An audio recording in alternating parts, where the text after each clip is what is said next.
رب فانفعنا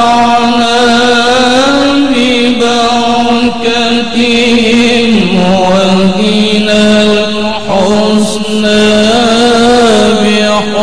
بحرمتهم وآمنا في طريقتهم ومعافاة من الفتن رب فانفعنا ببركتهم واهدنا الحسنى بحرمتهم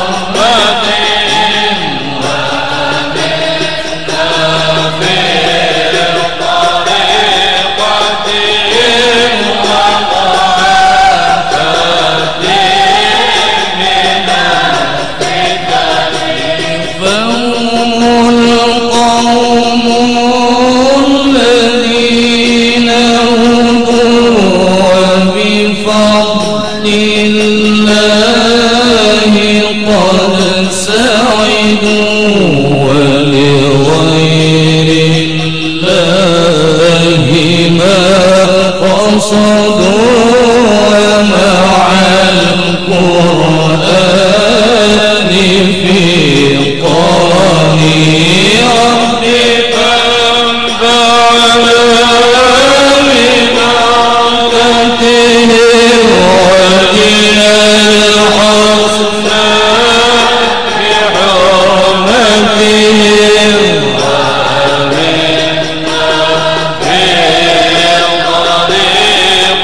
طريقتهم ومعافاتهم من الفتن أهل بيت المصطفى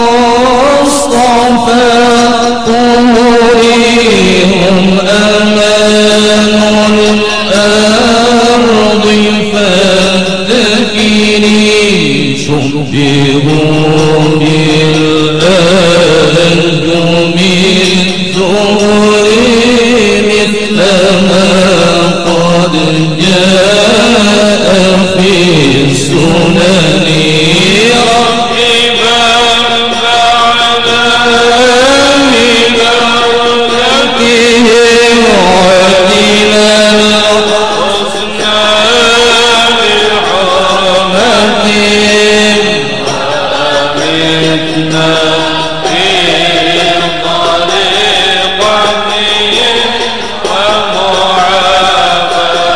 ومعافاتهم من الفتن وسفين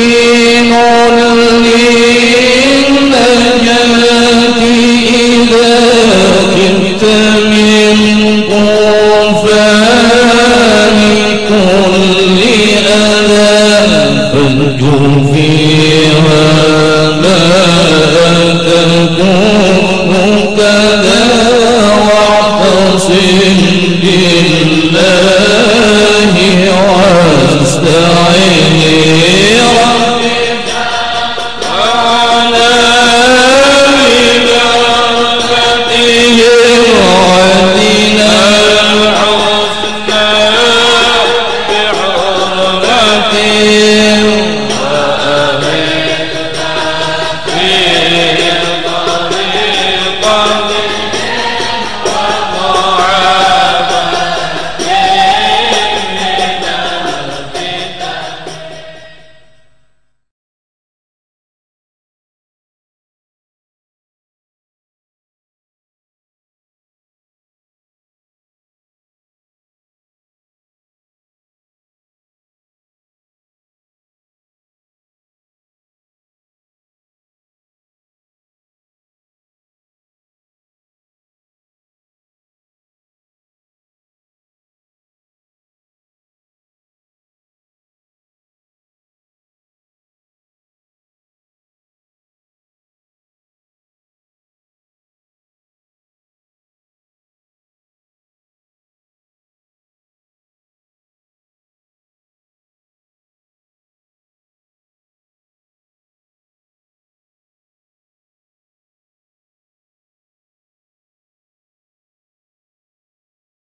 الرحيم.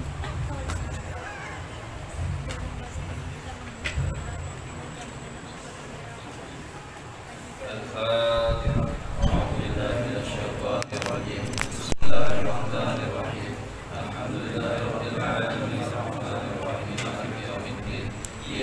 نعبد وإياك نستعين اهدنا الصراط المستقيم صراط الذين أنعمت عليهم غير المغضوب عليهم ولا الضالين آمين. الله لا إله إلا هو الحي القيوم لا تأخذه سنة ولا نوم له ما في السماوات وما في الأرض من ذا الذي يشفع عنده إلا بإذنه يعلم ما بين أيديهم وما خلفهم ولا يحيطون بشيء من علمه إلا بما شاء وسع كرسيه السماوات والأرض ولا يؤوده حفظهما وهو العلي العظيم. آمن الرسول بما أنزل إليه من ربه والمؤمنون كل آمن بالله وملائكته وكتبه ورسله لا نفرق بين أحد من رسله وقالوا سمعنا وأطعنا غفرانك ربنا وإليك المصير. لا يكلف الله نفسا إلا وسعها لها ما كسبت عليها ما اكتسبت ربنا لا تؤاخذنا إن نسينا أو أخطأنا ربنا ولا تحمل علينا أصرا كما حملته على الذين من قبلنا ربنا ولا تحملنا ما لا طاقة لنا به واعف عنا واغفر لنا وارحمنا أنت مولانا فانصرنا على القوم الكافرين. لا إله إلا الله على كل شيء قدير. لا إله إلا الله وحده لا شريك له له الملك وله الحمد يحيي ويميت وهو على كل شيء قدير.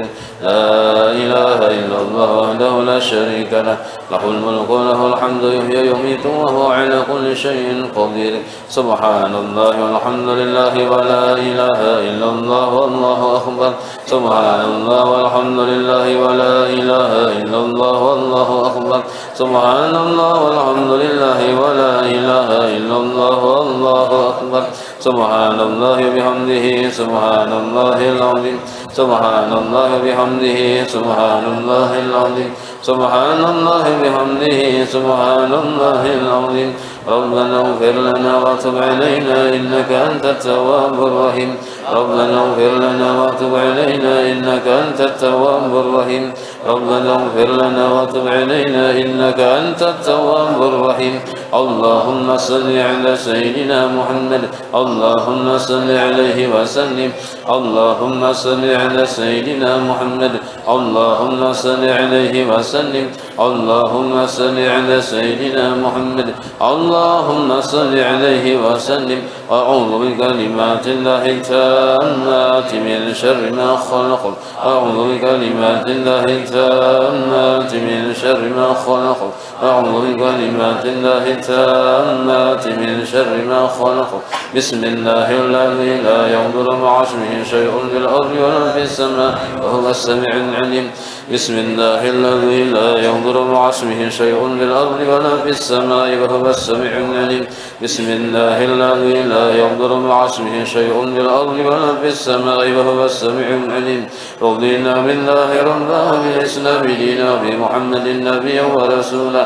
رضينا بالله ربا وبالإسلام دينا وبمحمد نبيا ورسولا. رضينا بالله ربا وبالإسلام دينا وبمحمد نبيا ورسولا. بسم الله والحمد لله والخير والشر بمشيئة الله. بسم الله والحمد لله والخير والشر بمشيئة الله. بسم الله والحمد لله والخير والشر بمشيئة الله. آمنا بالله واليوم الآخر تبنا إلى الله باطنا وظاهر. آمنا بالله واليوم الآخر تبنا إلى الله باطنا وظاهر. آمنا بالله واليوم الآخر تبنا إلى الله باطنا وظاهر. يا ربنا واعف عنا وامحو الذي كان منا. يا ربنا واعف عنا وامحو الذي كان منا. يا ربنا واعف عنا وامحو الذي كان منا. يا ذا الجلال والإكرام متعالى للإسلام. يا ذا الجلال والإكرام متعالى للإسلام. يا ذا الجلال والإكرام متعالى للإسلام. يا ذا الجلال والإكرام متعالى للإسلام. يا ذا الجلال والإكرام متعالى للإسلام. يا ذا الجلال والإكرام متعالى للإسلام. يا ذا الجلال والإكرام متعالى للإسلام. يا قوي يا متين اقضي شر الظالمين يا قوي يا متين اقضي شر الظالمين يا قوي يا متين اقضي شر الظالمين أصلح الله نور المسلمين صرف الله شر المؤمنين أصلح الله نور المسلمين صرف الله شر المؤمنين أصلح الله نور المسلمين صرف الله شر المؤمنين يا علي يا كبير يا عالم يا قدير يا سميع يا بصير يا لطيف يا خبير يا علي يا كبير يا عليم يا قدير يا سميع يا بصير يا لطيف يا خبير يا علي يا كبير يا عليم يا قدير يا سميع يا بصير يا لطيف يا خبير يا فارج الهم يا كاشف الغم يا من لعبده يغفر ويرحم يا فارج الهم يا كاشف الغم يا من لعبده يغفر ويرحم يا فارج الهم يا كاشف الغم يا من لعبده يغفر ويرحم أستغفر الله رب البرايا أستغفر الله من الخطايا أستغفر الله رب البرايا أستغفر الله من الخطايا أستغفر الله رب البرايا أستغفر الله من الخطايا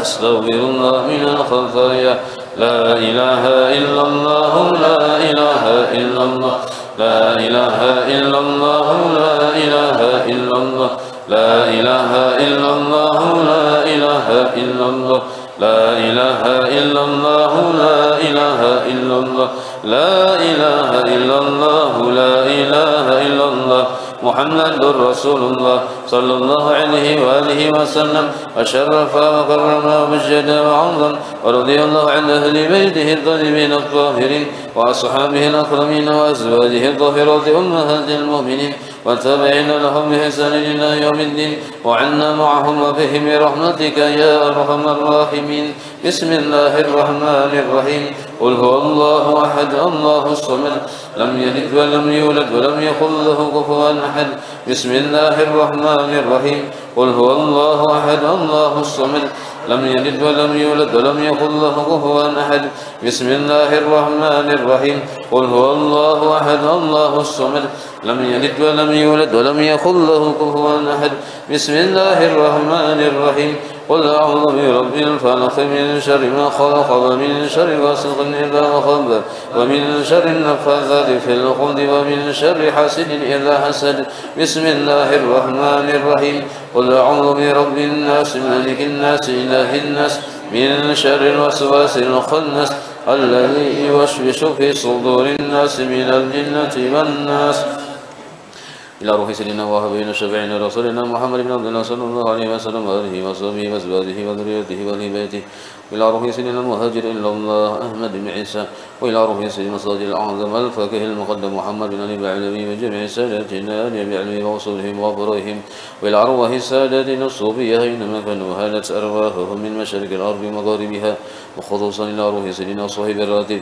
قل بالرشد وغسل العباد والأمير الحبيب عبد الله بن علوي بن محمد الهداد ووصولهم وأبرائهم وأن الله يعني درجاتهم في الجنة ويعيد علينا من بركاتهم وأسرارهم ونورهم وعلومهم ونفحاتهم في الدين والدنيا والآخرة وإلى أرواح كافة عباد الله الصالحين ووالدنا ومشايخنا في الدين وذوي الحقوق علينا وأموات أهل هذه البلدة من أهل لا إله إلا الله أجمعين وإلى أرواح موات المسلمين وأحيائهم إلى يوم الدين أن الله يغفر لهم يرحمهم يفرج كرب المسلمين ويشفي مرضاهم ويجمع شملهم على الهدى ويؤلف ذات بينهم ويولي عليهم خيارهم ويصرف عنهم شرارهم ويكفينا وإياهم شر الفتن والمحن والمؤذين والمتعدين من قريب أو بعيد ويرخي أسعارهم ويغفر أمثارهم ويهدي كل سيل من منكم سؤله على ما يرد الله رسوله ويفتح علينا فتح العارفين ويختم لنا بالحسنى وهو رد عنا بخير ولطف وعافية الفاتحة أعوذ بالله من الشيطان الرجيم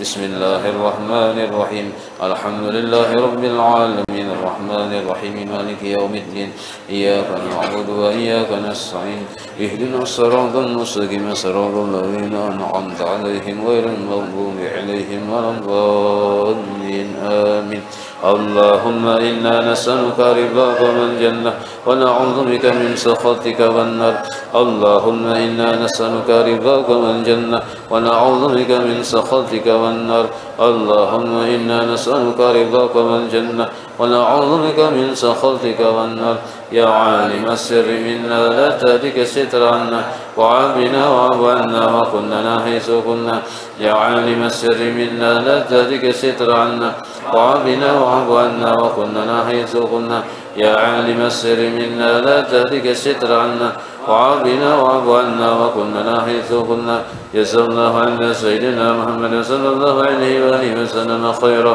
جزا الله عنا سيدنا ونبينا محمد صلى الله عليه وآله وسلم ما هو أهله جزا الله عنا سيدنا محمد صلى الله عليه وآله وسلم خيرا جزا الله عنا سيدنا ونبينا محمد صلى الله عليه وآله وسلم ما هو أهله جزا الله عنا سيدنا محمد صلى الله عليه وآله وسلم خيرا جزا الله عنا سيدنا ونبينا محمد صلى الله عليه وآله وسلم ما هو أهله.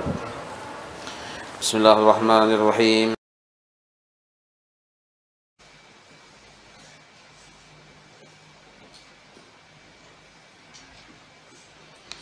Nak batakun masalah pembacaan talqin pakai bin kuitan bini ngaran mama minta penjelasan guru. Nah, itu boleh ada bapak itu hanya abdoliyahnya aja. Nah, jadi lawan pakai bin abah boleh, bin mama boleh, kada apa-apa itu. Cari abdolnya aja, paham lah. Kada babin kan boleh aja. Kenapa? Ada yang menggunakan mama ya kalau karena mama itu kasih sayangnya lebih besar daripada abah, kayak itu biasanya. Jadi dengan harapan Allah pun kasih sayang lawan kita lebih besar juga. Paham lah. Nah itu masalah abdoliyahnya aja. Jadi kada panjang pembahasannya tuh biasa aja itu. Nomor 2, betakun lagi guru, zakat pertanian itu dikeluarkan saat tuntung panen atau nunggu setahun dulu baru dijakati. Ini ada 2 permasalahan. Pas panen kah atau menunggu setahun? Jadi lihat situasi dulu, panennya berapa kali dalam setahun. Dan setiap panen itu sampai kada nisabnya. Kalau setiap panen sampai nisab langsung dijakati. Jadi setiap panen langsung dijakati kalau ini sampai nisabnya. Tapi kalau pian sekali panen tuh kada sampai nisab, tetapi pian lihati panen pian tiga kali dalam setahun, mau dikumpulkan sampai nisab, nunggu setahun. Paham lah? Zakat pertanian nih. Zakat pertanian ini kada semua tanamannya dijakati lah. Jadi tanaman yang baras saja kalau kita di sini, tanaman yang makanan pokok di kita. Jadi kalau kita Imam Syafi'i makanan pokok yang dijakati. Kalau makanan pokok pian misalnya berdiam di daerah yang orang makanan pokoknya gumbilinya dijakati. Gumbilinya itu. Kalau yang pian di daerah pian jagung, maka jagung. Jadi makanan pokoknya itu nah. Kalau untuk pertanian, nah kita sini baras lah. Nah maka baras. Amun kayak lombok, tomat tuh kada.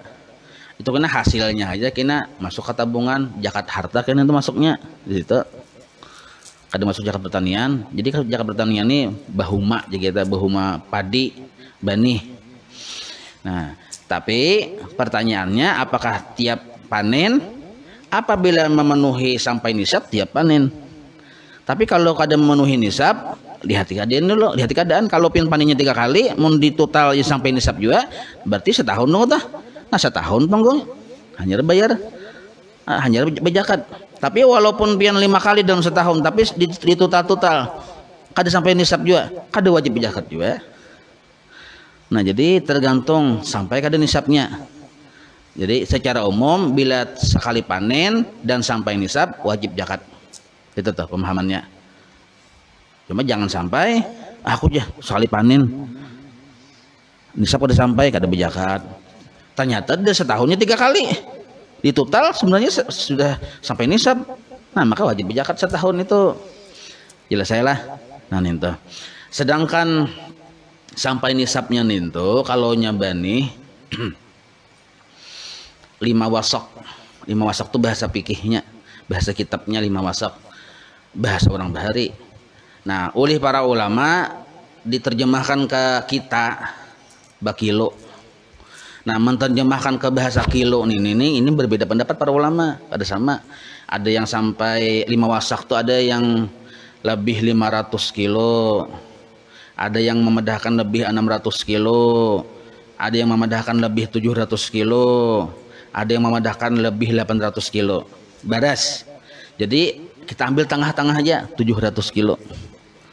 Kada betah lagi lo di tengah handaknya. Nah, jadi bila pian bahuma lalu panen, setelah padi tadi pian jadikan beras, di kilo-kilo dihitung-hitung, sekalinya jumlahnya lebih 700 kilo, maka wajib pian berzakat, mengeluarkan zakatnya. Berapa zakatnya? Dilihati pulang kalau zakat pertanian nih. Waktu pian bahuman itu untuk pengairannya tadi nah dilihati. Apakah pengairannya itu pian menggunakan banyu hujan atau banyu sungai yang alami yang pian gratis kada berbayar? Bila pian menggunakan banyu hujan, banyu berian Tuhan, kada berbayar, kada perlu dana dapat pengairannya itu nah, maka zakatnya itu 10% dari nisab yang pian tadi, hitungan tadi teh, ambil 10% zakatnya.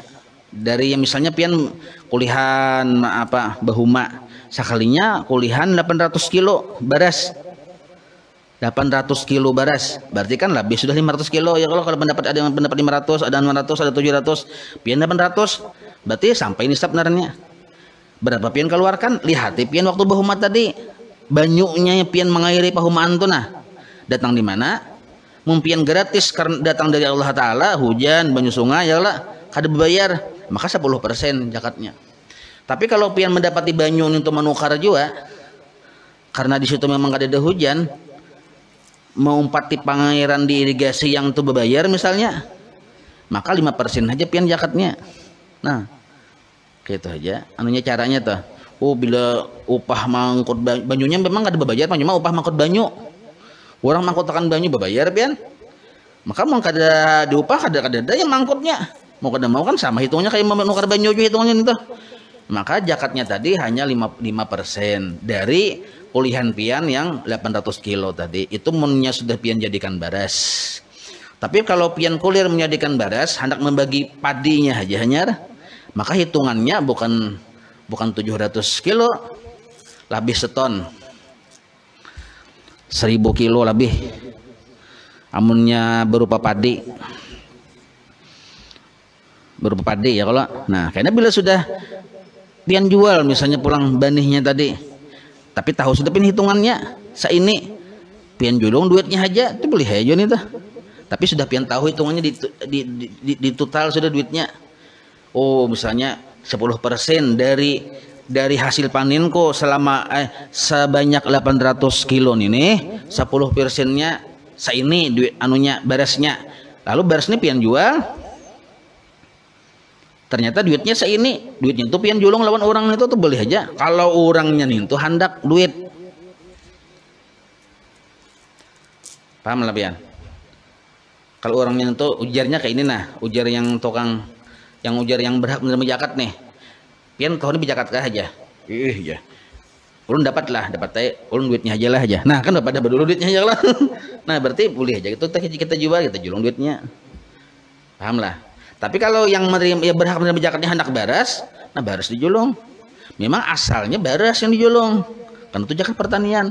Tapi boleh dianu ke duit, tergantung inya hendak napan itu nah.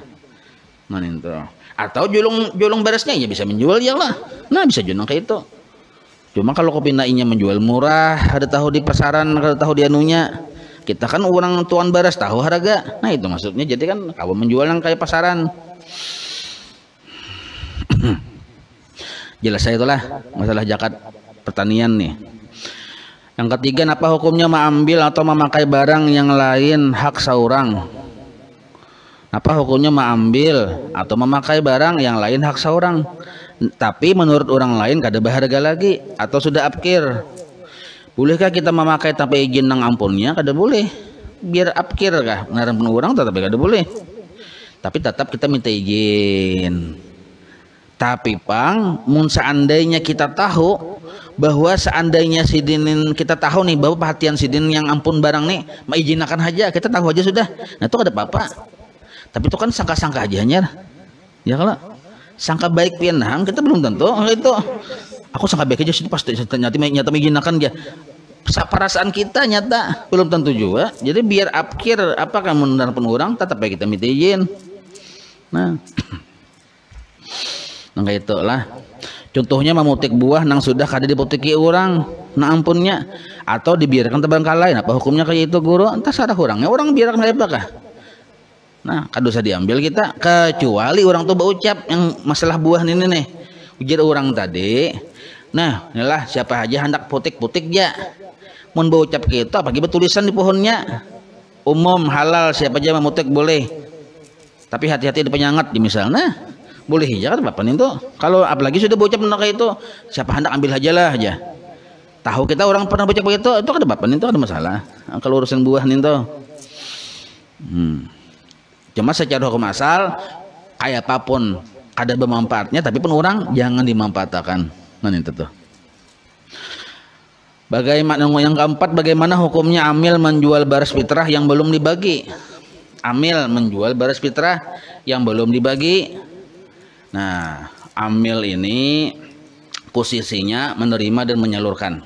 Lah, menerima dan menyalurkan itu tugas utama si amil. Bukan menjual. Itu hukum asalnya. Cuma dalam fikih itu boleh tasarruf, boleh mentasarrufkan. Boleh amil menjual baris fitrah yang belum dibagi itu dengan tujuan dua. Pertama, mencari atau mengambil ungkus hendak mengantar baris itu ke tempat yang berhak sampai ke sana kada ada ungkusnya pas saya jual baris yang ada di dalam sebab mengantar ke tempat yang berhak itu perlu ungkusnya kada ada maka baris yang banyak baris yang ada jadi akan sebagian ungkus transpornya paham lah nih maka boleh menjual baris itu yang kedua yang pertama alasan kedua boleh menjual baris lah. Nah, baras itu memang belum ada yang mustahik loh, belum ada yang menerima. Yang menerima ini belum tatamu. Di kampung-kampung sini kan sugihan beratan kadang mustahik, ada yang mustahiknya. Ada yang mustahiknya. Cuma belum datang. Lalu disimpaniakan. Disimpaniakan kalau lawasan baras itu bisa buruk. Kada luar saja kita. Memang perlu waktu lama jabang baras itu hanya buruk ya kalau. Cuma kalau lawasan lebih setahun. Ubah supaya jangan ubah jadikanlah duit. Nah itu boleh kayak itu kayak cara menjadikan duit dijual. Nah jadi ada dua alasan si amil boleh menjual baras. Selama dua alasan itu kadada amil menjual baras hukumnya haram. Paham lah piane? Orang yang berzakat fitrah menjulung kepada si amil baras minta sampaikan baras ini kepada yang berhak. Pahamelah. Nah, bila sudah sampai kepada yang berhak, terserah yang berhak lagi nak menjual kan jadi duit terserah terserah ini aja. Kada boleh ambil bisa-bisa. Bah, orang tuh hendak duit ya, kita jual dulu baris jadi duit. Kada boleh. Karena kenapa? Karena orang yang berzakat nih berzakat baras. Minta sampaikan baras ini kepada yang berhak. Sampaikanlah berupa baras karena itu amanat dari orang yang berzakat tadi. Kan tugas amil tadi menerima dan menyampaikan. Paham lah piane? Nah, itu. Tapi bolehkah menjual dengan dua alasan tadi boleh.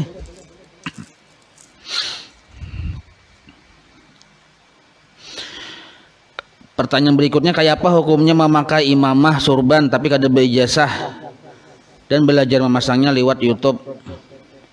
Boleh aja kada Bapak? Mengambil kesunahannya boleh ya. Hah? Walaupun pengen belajar dari YouTube memakai surban bayi mamah pas kayak guru sekumpul misalnya boleh tapi jangan keluar rumah beri supan ya kalau beri supan di rumah pian aja seorang anak gunul-gunul kayak tangguh ya itu situ kayak para bola tapi mun keluar rumah memberi supan ya kalau tapi mau hendak keluar rumah bang ya sunnah, kok ada bapak, bagus lagi pian mamalkan tapi niatnya hati-hati ya kenapa niatnya. Nah, Jadi ada niatnya, ada tata caranya pulang. Nah, makanya kalau kita berijazah tuh biasanya dipadahin niatnya memakai ini, ada cara-caranya. Cuma kalau pertanyaan pian boleh kada? Boleh saja.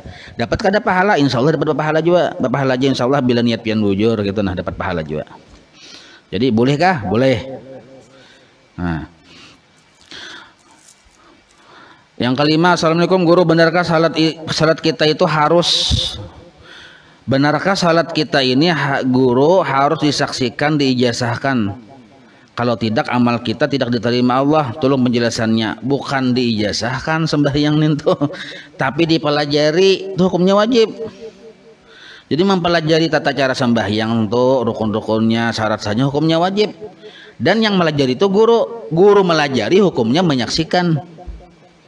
Paham lah pian? Itu penjelasannya maksudnya. Jadi guru melajari, kita belajar, lalu kita paham, berarti ada narannya ilmu. Jadi ilmu berdahulu, lalu kita paham. Ini yang dimaksudnya, mungkin itu bukan ijazah lah. Ada temang ijazah sembahyang tuh. Cuma itu maksudnya, guru melajari, yang dilajari guru ini, yang guru itu dapat dari guru sidin juga, yang sesuai di kitab. Itu maksudnya. Jadi bujur aja nih kalau nya pian sembahyang kada beguru, kada pernah belajar lawan guru, itu bisa kada sah sembahyangnya. Jangan rukunnya kata salah atau syarat sahnya kata salah, kada belajar bang. Seandainya pian kada belajar, lalu pian sembahyang mangaradau, dilihat memang sekilas bujur, ternyata dilihat memang dasar bujur juga, tapi karena kebetulan bujur, bukan karena belajar, tetap kada sah sembahyangnya. Nah jadi permasalahannya bukan beijazahan ini, kada masalahnya belajar kadakah. Nah kayak Fatihah tuh, mun kawa guru kita mendengar bacaan kita supaya sidin tahu bujur kadakah, itu maksudnya. Memastikan bacaan kuni bujur kadakah, gerakan kuni kan kayak ini bujur kadakah. Nah maka caranya dua, bisa kita melihat guru atau guru melihat kita. Itu maksudnya mengetahui bujur dengan itu. Secara bahasa sederhananya, belajarkah kita kadakah. Jadi bila sudah belajar, maka insya Allah kita paham, lalu kada salah kita menggawi. Nah itu penjelasannya. Yang keenam, guru hendak bertakun masalah KB, buku program KB. Ada yang madahi bahwa KB itu kada boleh atau haram. Ada juga yang madahi boleh, tergantung niat. Jadi kayak ini KB nih tuh, bila tujuannya hendak supaya kada kawa beranak lagi, itu yang haram. Pian tujuannya bakabe supaya tujuannya kada beranak lagi, haram hukumnya. Tapi kalau tujuannya hanya untuk memperjarak kelahiran dengan alasan yang kuat, misal alasan kesehatan ibu, kesehatan anak, mudah merawat dan mendidik, itu hukumnya boleh. Tapi kalau kita untuk alasan supaya ada jarak kelahiran, berarti ada anak dulu. Imbah kawin itu hanya diberi jarak. Amun imbah kawin langsung bakabi, napa yang diberi jarak? Anaknya kadada. Paham lebih nih.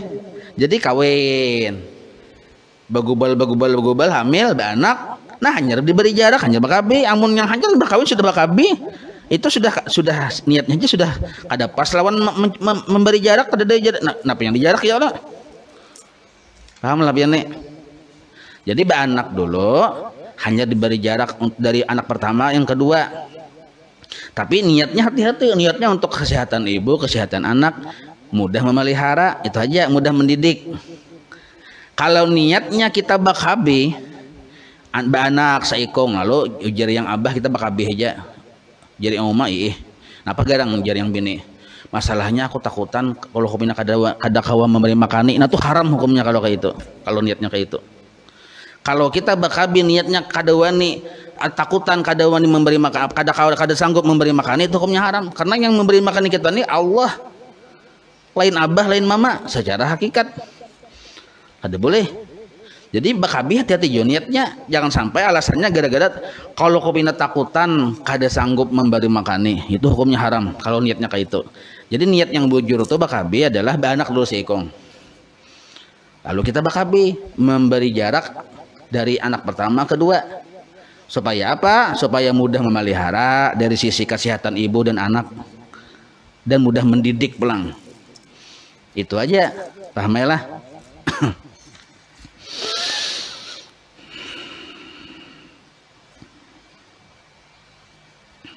Nomor 7, apakah kalau makmum lupa membaca Fatihah, Fatihah imam dihitung sebagai Fatihah makmum?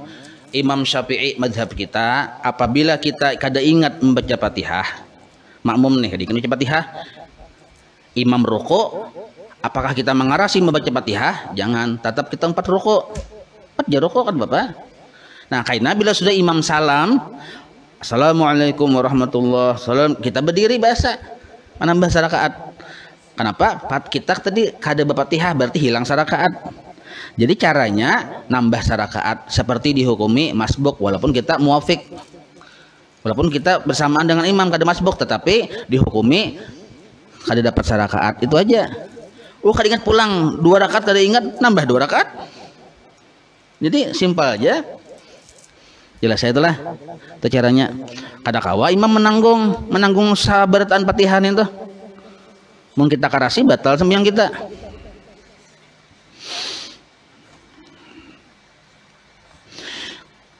Kayak apa menurut pian mengenai Jumat yang bertepatan 15 Ramadan tahun ini? Gencar jer orang mata boras aku nih. Jer orang yang terjadi sesuatu jer. Bujurkah ada hadisnya guru, kayak apa menyikapinya guru, namalihnya adalah. Nah, jadi alhamdulillah ada pertanyaan inilah. Jadi insya Allah 15 Ramadan yang cagar kita hadapin ini insya Allah aman-aman aja kata Bapak. Aman aja tuh. Tapi kita disuruh bersyariat lah. Nah, jadi dihimbau tetap kita disuruh bersyariat. Seandainya ada bencana itu jar Nabi lah di hadisnya. Ini hadisnya memang ada, cuma dhaif hadisnya. Hadisnya dhaif. Nah, cuma seandainya ada, ujar Nabi yang selamat tuh man salima baitahu, orang yang berdiam di rumahnya. Nah, jadi kita bersyariat berdiam di rumah, babacaan, ba'amaliyah. Nah, apa amaliyahnya? Baca ratibul atas pagi dan sore. Nah, jadi ratib atas itu dibaca beisukan, kamarian juga dibaca, istighfar dibanyaki, salawat dibanyaki, berdiam di rumah. Kecuali aja penting benerannya keluar rumah dan sesuai dengan himbauan pemerintah ya Allah musim corona nih. Apa saja juga. Nah, itu jadi insya Allah kada apa-apa tuh, insya Allah aman-aman aja kada apa-apa, kita bersangka baik aja dengan Allah Ta'ala ya kalau. Nah, cuma seandainya ada musibah pang, yang selamat itu jadi Nabi yang berdiam di rumah nih tuh. Kalau pin bertakwa ada hadisnya yang tentang isu-isu ini, ada hadisnya itu, tapi kita kada tahu apakah Jumat ini atau Jumat apabila kita kada tahu nih tuh. Karena kita kada tahu, jangan mudah kayak piragah tahu Jumat ini aja, belum tentu ya kalau. Nah, maka itu cuma kita karena kita kada tahu, waspadalah. Jadi kita berdiam di rumah, imbah itu pulang baba ibadah, terutama baca ratibul atas. Besokan imbah subuh baca ratibul atas, imbah asar baca ratibul atas, atau imbah maghrib banyak-banyak baca salawat. Nah, itu. Jadi seandainya terjadi musibah juga, yang berdiam di rumah yang selamat. Dan masuk logika pian. Di jalan raya orang tabrakan, kita diam di rumah, ayo. Nah, cuma insya Allah kata Bapak itulah. Nah.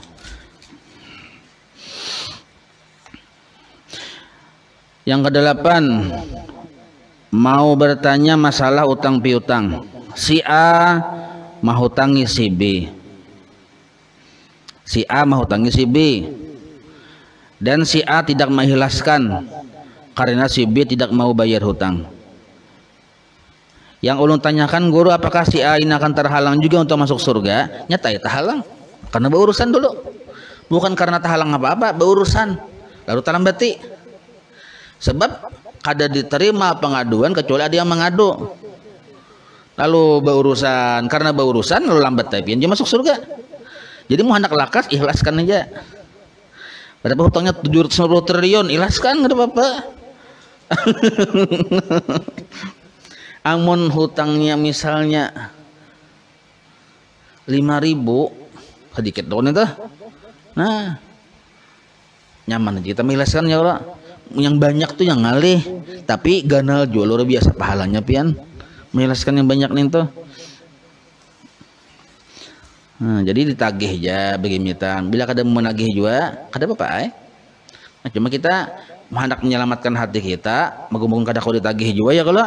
Nah, diikhlaskan walaupun kita kada bapadah lawan orang ninto supaya kita hati tenang juga. Nah ninto tim bagusnya itulah. Siapa tahu pian berkat pian mengikhlaskan tuh pian diberi Allah husnul khatimah. Ya kalau bisa apa ada duit yang ninto mun kita manukari husnul khatimah kada ada duitnya yang sanggup menukar husnul khatimah ada duitnya. Tapi karidhaan Allah yang membuat kita husnul khatimah. Kenapa Allah ridha? Karena kita ridha dengan segala macam ketentuannya. Nah itu. Jadi itu penting benar kita tuh husnul ridha itu.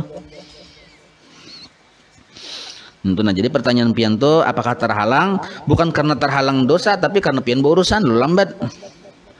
Yang ke-9, bagaimana cara memotivasi keluarga supaya mau menggawi salat sunnah tarawih meskipun tarawih itu salat sunnah. Nah, jadi kita yang memotivasi ini harus paham-paham juga yang sunat tarawih ini tuh sembahyang sunat tuh ada urutan-urutannya. Yang didahulukan sembahyang sunat tuh disuruh witir berdahulu keluarga, jangan tarawih. Karena witir abdal daripada tarawih. Witir dahulu. Amun kita kada pernah menyuruh bini menggawi witir, tapi kita menyuruh sembahyang sunat tarawih, itu kada pas. Imbah tuntung tarawih, imbah tuntung witir, biasa sudah bini witir. Nah, suruh pulang sunnah qobliyah ba'diyah 5 waktu yang muakkad. Yang muakkadnya ada yang dari muakkad. Arti muakkad tuh kayak qobliyah subuh muakkad. Imbah nintu pulang qobliyah isya. Qobliyah isya kadalah ba'diyah isya 2 rakaat tuh muakkad juga. Qobliyah ba'diyah juhur muakkad juga, tapi yang 2 rakaat yang nanti nah muakkad. Sedangkan sebelum asar 4 rakaat atau 2 rakaat itu gayru muakkad. Yang jelas kalau kada salah itu ada 10 rakaat rawatib yang termasuk muakkad di situ. Atau muakkad itu sangat ditekankan di kita. Nah, sisanya tuh gayru muakkad. Kayak sebelum asar baik 2 rakaat yang pertama maupun kedua rakaat sesudahnya itu gayru muakkad. Nah, dahulukan itu dulu yang muakkad-muakkadnya karena itu menyempurnakan yang wajib. Setelah itu hanya tarawih. Tarawih dengan Idul Adha. Mana abdalnya? Abdal Idul Adha pulang. Idul Fitri. Jadi tarawih itu dudi sebenarnya. Tapi muakkad juga. Nah, itu. Jadi mun kita hendak mendidik bini, dahulukan dulu yang patut didahulukan, itu. Yang wajib sudah. Oh, yang witir pulang. Sebab witir ini kenapa lebih abdal? Karena Nabi menggawi baik di malam Ramadan maupun di luar malam Ramadan Nabi menggawi. Sedangkan tarawih hanya di malam Ramadan. Di luar Ramadan Nabi kadang menggawi. Paham lah pian nih. Nah, itu didahulukan. Cara memotivasinya kita yang berdahulu menggawi. Kita berdahulu menggawi. Bila kita cangkal menggawi, maka insya Allah anak atau bini kita itu cukup melayani kita aja, membantu kita aja dapat juga pahalanya. Walaupun nya kadang menggawi. Sebab kenapa? Nya kadang maragu anak lah, inilah itulah segala macamnya. Jadi kita yang ianya bila kita menggawi, anak bini kita bila memudahkan dengan gawian kita, nya dapat pahala juga. Kada mesti harus nyumpet juga, kada mesti.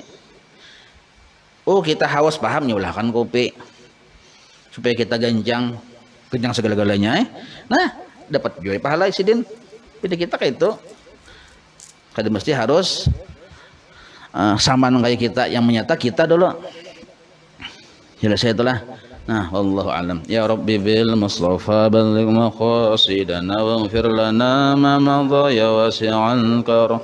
Ya Rabbi bil Mustafa balligh maqasidana waghfir lana ma madha ya wasi'al karam. Ya Rabbi bil Mustafa balligh maqasidana waghfir lana ma madha ya wasi'al karam. Wa sallallahu ala sayyidina Muhammad wa ala alihi wa sahbihi wa sallam. Walhamdulillahirabbil alamin. Taqabbalallahu minkum.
أكبر